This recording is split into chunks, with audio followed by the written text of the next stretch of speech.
اول د ټول مندړ سردار وې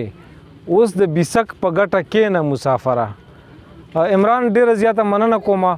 تاسو خپله ستړې کوئ په مندړ کې د صحافت ته لارې د تاریخ لرغونتیا ته چې ځو نو په هغې کې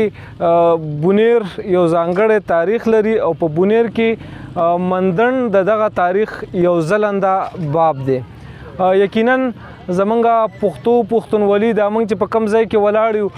د ګجو خان باکو خان ټاټوبې پاتې دی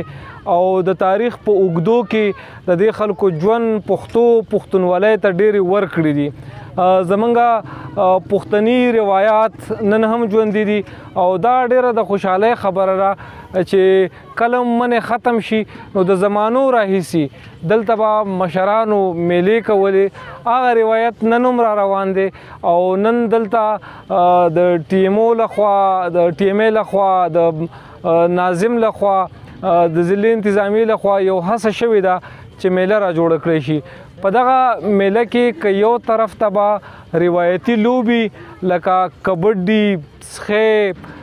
ولیبال او داسې نور ډېرې،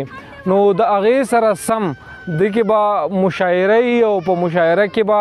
د بونیر نامتو شاعران شمس بونیری، منیر بونیری، نور ملګري چې دي نو هغه به هم په دې کې برخه اخلي او دغه شان په دې کې بیا کلتوري ماښامې چې دی نو په هغې کې اتڼونه هم شته دی او موسیقي هم شته دی، روایتي موسیقي هم شته دی. نو دا یو ډېره غوره موقع ده او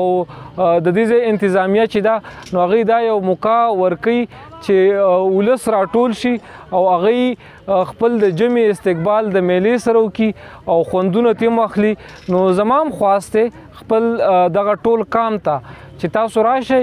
دا یوه هیلتي اکټیویټي ده، په دې کې ټول ګډون وکئ او